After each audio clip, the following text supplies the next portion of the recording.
Hi, this is Zibby Owens, and you're listening to the award-winning podcast, Moms Don't Have Time to Read Books.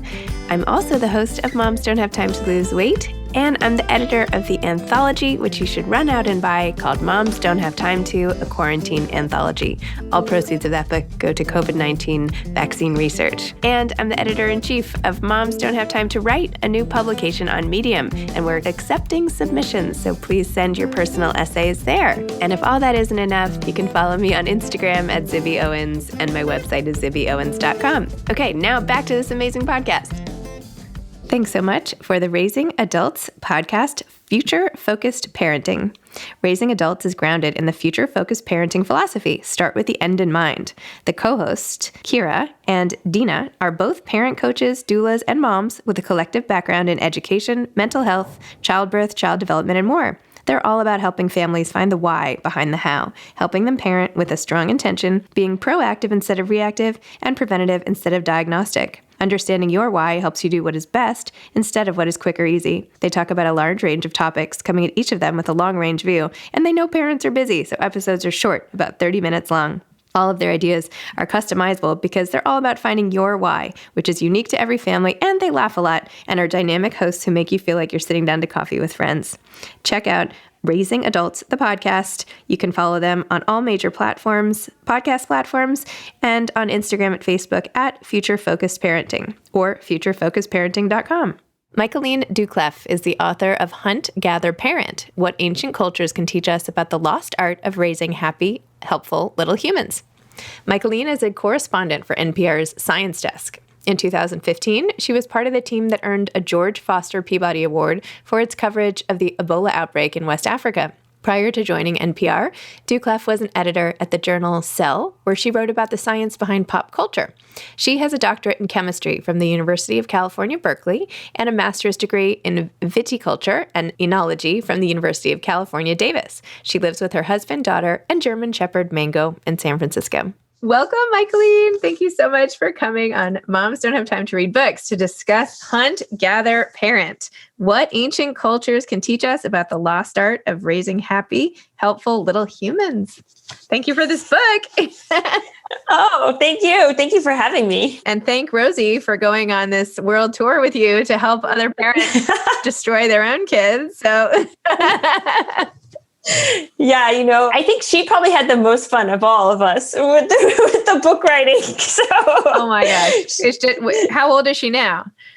She's 5. She's in preschool right now. Yeah. Oh my gosh. Well, she basically wrote a book at age 5. So that's pretty cool.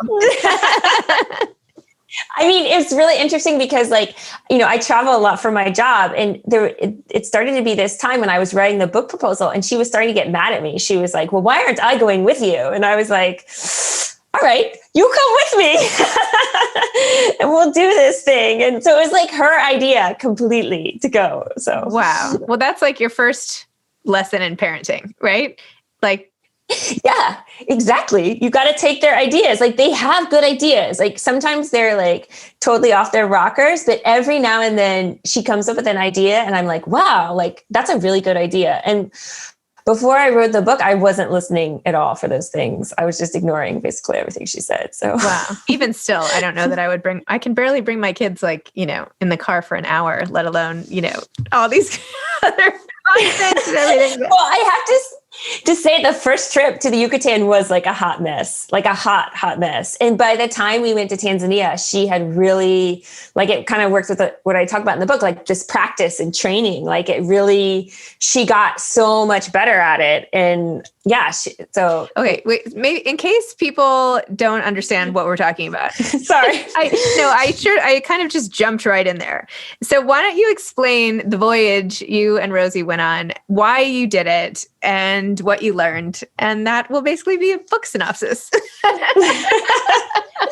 So while I was on assignment for NPR, I'm a correspondent there. I was sent down to the Yucatan to a small Maya village, and I was doing a story about attention and children's attention. But when I was there, I was just like, whoa, there's a much bigger story here just about parenting in general. The moms I met there, one of them, Maria Thunborgas, who you meet in the book, was just incredible to me, the way how skilled she was as a parent, and the relationship that she had with her children. She has 5 kids, 3 that were still in the home, 4 to 12. But she just had this relationship. She has this relationship with them there's very little resistance. There's no yelling or screaming or negotiating. She's very calm, but she's also very confident. So she's clearly like in charge. And then yet the kids across the whole village, the kids are just incredible, like very kind and generous and super, super helpful. So the 3rd day I was there, Maria's oldest daughter, who's 12, Angela, she was on spring break and she had stayed up the night before watching a movie and she was sleeping in, and she woke up around 11 and she walked past me and her mother in the kitchen, this strange white woman in the kitchen, and she didn't say a word, and she just started washing the dishes from breakfast, like completely, nobody asked her to do it. And of course I was like, what just happened? Like, oh my God, that's incredible.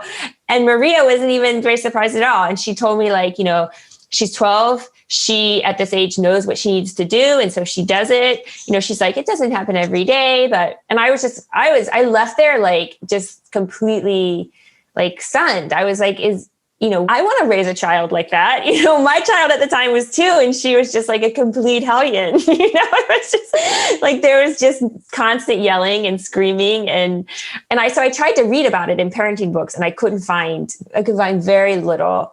But then I actually went on I kind of left it. I did some stories and kind of left it. And then I went on another trip up to the Arctic with Inuit families. And this story was about anger. But again, I saw the same very similar thing where these very calm, confident parents interacting with children in a way that was just incredibly conflict free. And I started reading more about it and I realized like, this is like a common way of communicating and interacting with children around the world. And we in America, we Westerners are like the exception. And this very conflict-ridden existence between parents and children is not super universal and not actually really common at all. There's a different way to do it that's easier. I love how you described this in the book. You said, so while I raised Rory with essentially a single tool, a really loud hammer, many parents around the world wield a whole suite of precision instruments, such as screwdrivers, pulleys, and levels that they can bring out as needed. In this book, we'll learn as much as possible about these super tools, including how to use them in your own home. Yeah, it's kind of true. Like we think that we can do everything with words, and often repeated words or loud words, right? In fact, though, there's just all this incredible, huge set of tools that are, some with words, some with physicality, some with looks, action. And they tend to be much more effective with kids, I think, because they tend to lead to less arguments and less negotiating.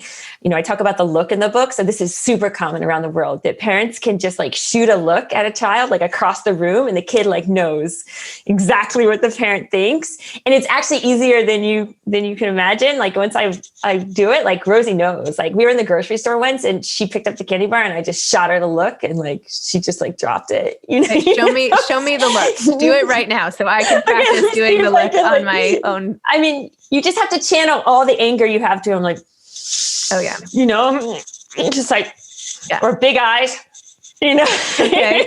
I mean, you just put like whatever you're gonna say to them. Like I would say, like, no way, sister, drop that candy bar and just. This is way more than a look. This is a full-on face shapeshifter.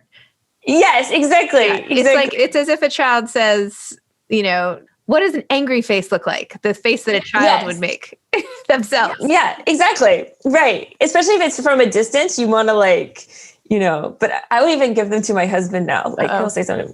I'll just be like,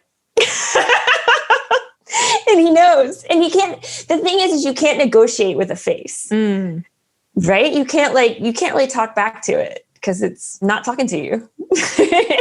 Interesting. It's so funny because my husband is the stepdad to my 4 kids.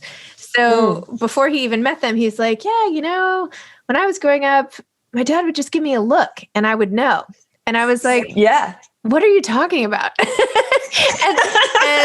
and so he like tried that a few times on my kids, like, this look, and it did not work at all. It did not fly. They were like, why is he looking at me like that? Like, what on earth. So maybe you have to start it really early. Like, is this something you can actually add in? Because once you've already, spoiled them with like, the yelling or whatever other, tactics you have. What do you think? It's interesting. That's very interesting. I wonder if it also has to do with who gives the look, like how much power you wield over them, or, the history, it definitely works with adults. I tried on my mom too.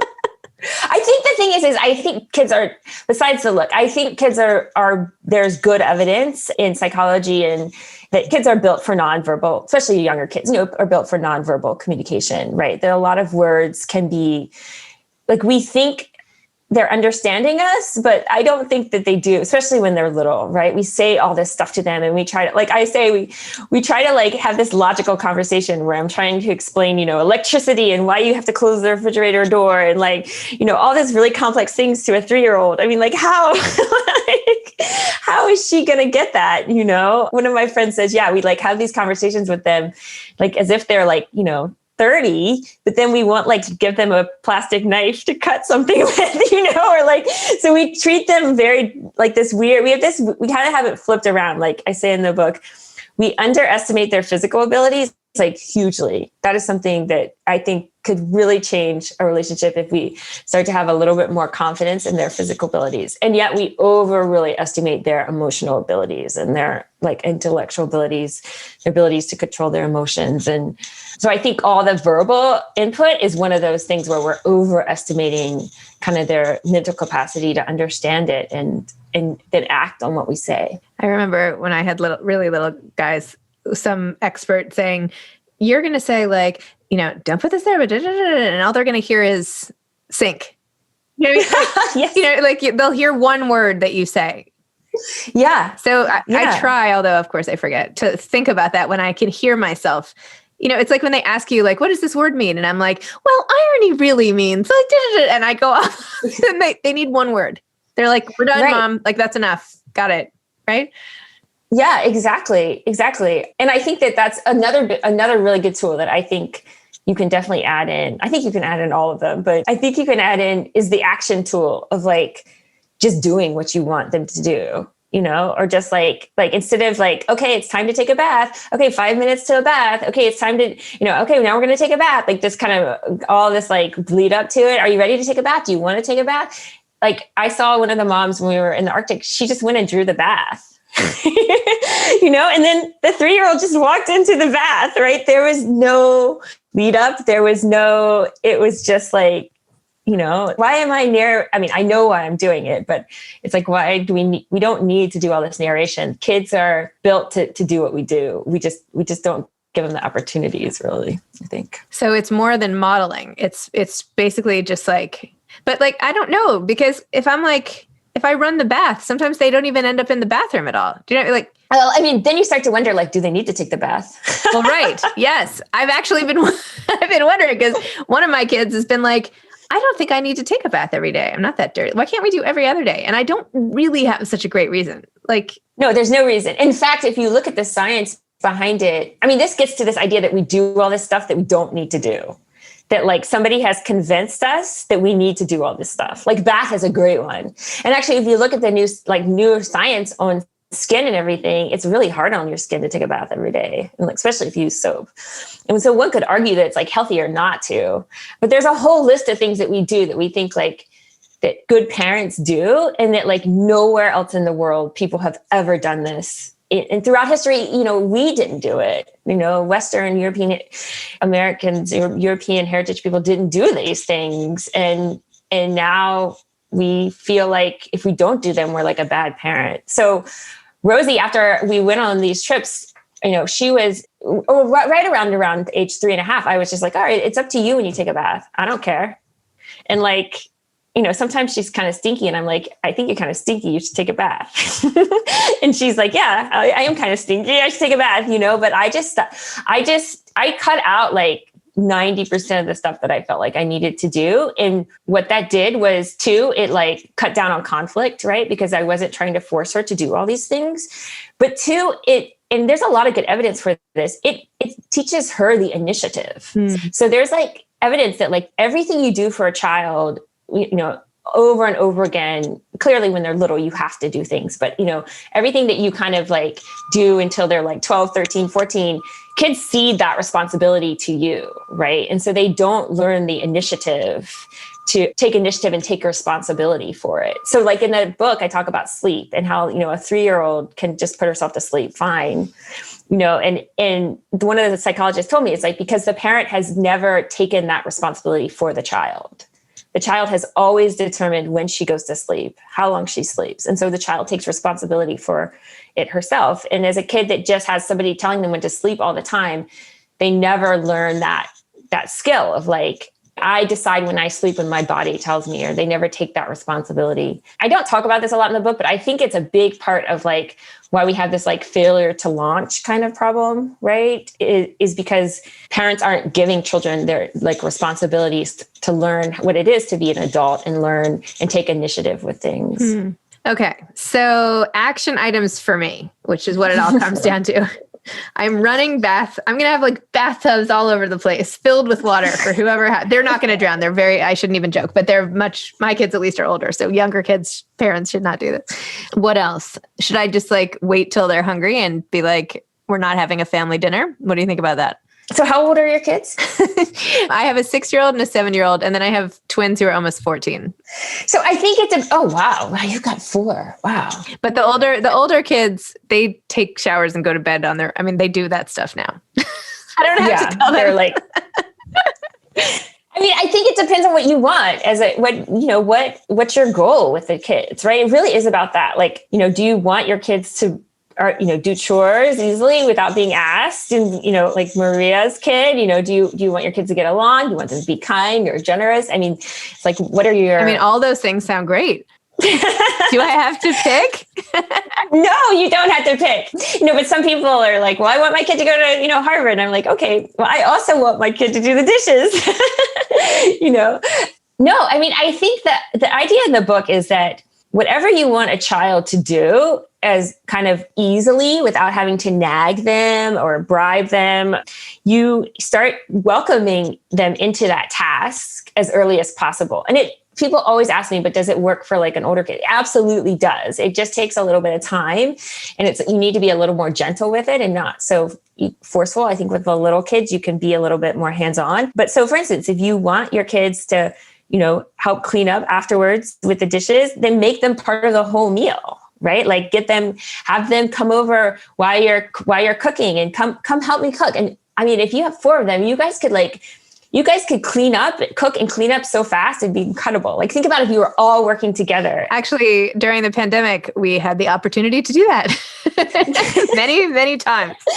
Did it work? Was it good? Yeah, we had like the chores going and, everybody was doing something. I'm like, they like want to play with me after dinner. And I was like, I could do all this, but you're going to have to wait like 5 times as long, basically. If we all do this, I'll be ready to play with you really fast, so. Yeah, that's exactly what one of the My Mom says in a study, like, things get done so much quickly when we all work together. And that's exactly what you need to do is like, instead of, I think we tend to like break things up into like, okay, now on Tuesday, it's going to be your turn to do this. And on Thursday, it's your turn to like make the bed and like these.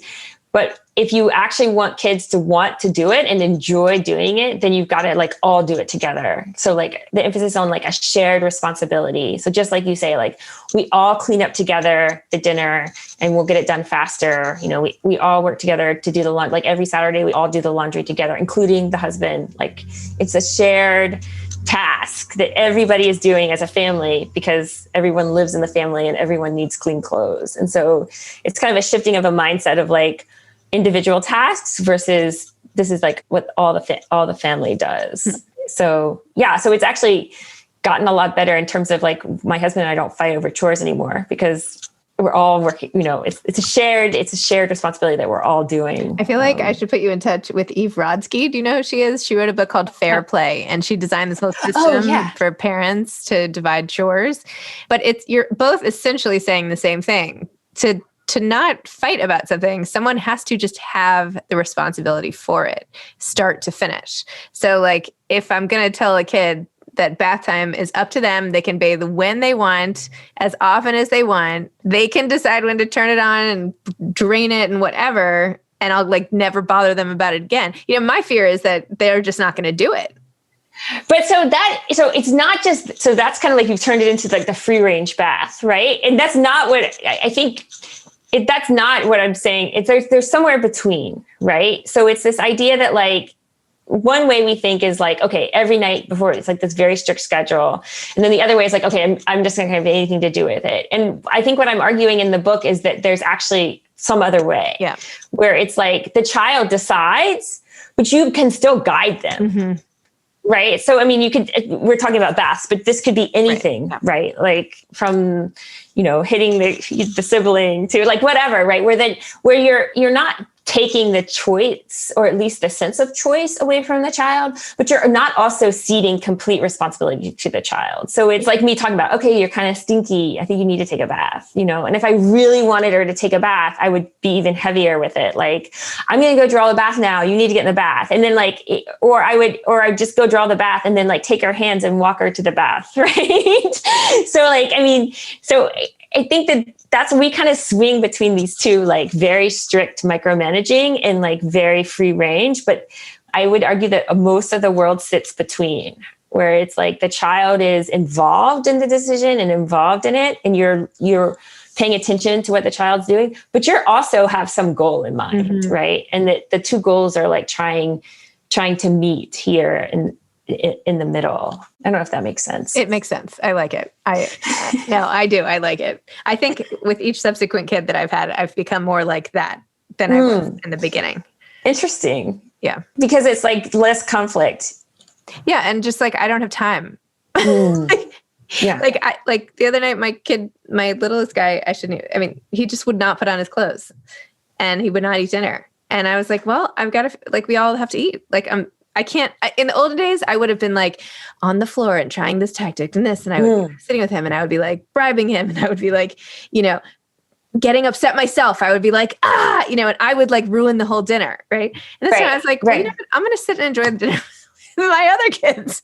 Like, who cares? He's going to miss it. And I guess if he's really hungry, he'll eat later.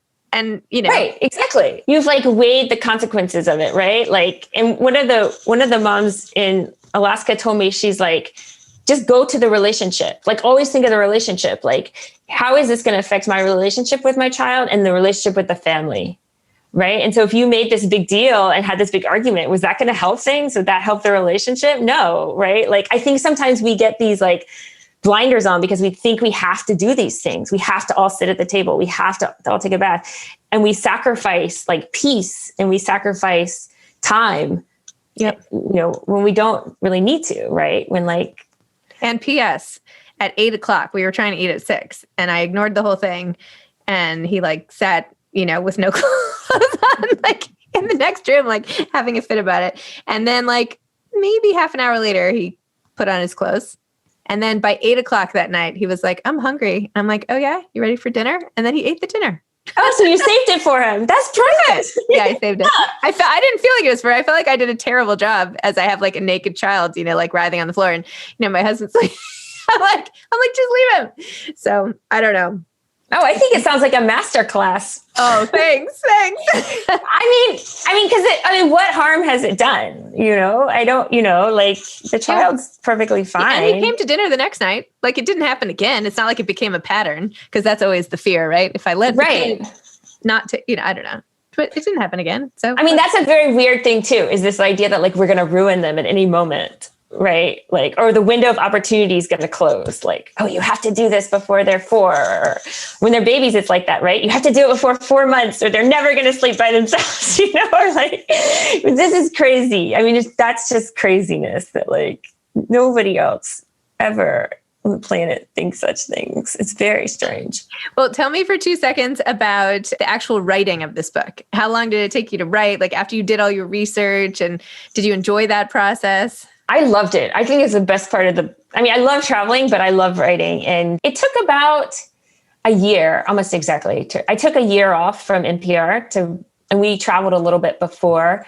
that. And then, about a year. And then I didn't realize how much work has to be done. Actually, like after you turn the book in, you probably know, like, I thought I was like, I turned the book in and I'm done, and it was like the opposite. It was like, I think I turned the book in and then it was like, okay, now I work more, but I went back to my regular job. So I don't have time either. I'm with you. I don't have time to deal with nakedness. It's like, fine, be naked, because and especially during the pandemic, I had very little, if any, childcare. So it was, while I was writing a lot of the book, it was really hard, and I mean, I think that's when I really started doing the things in the book, was when I didn't have childcare and I still had to finish the book. And I was like, I can't parent the way like I've been taught to parent and still work and still still have my mind, And so I was like, I'm just going to have to really embrace what's in this book, because I have to parent 12 hours a day with this kid now and write and walking the walk. Yeah. And I was just because I thought I was embracing it, but then I realized I wasn't completely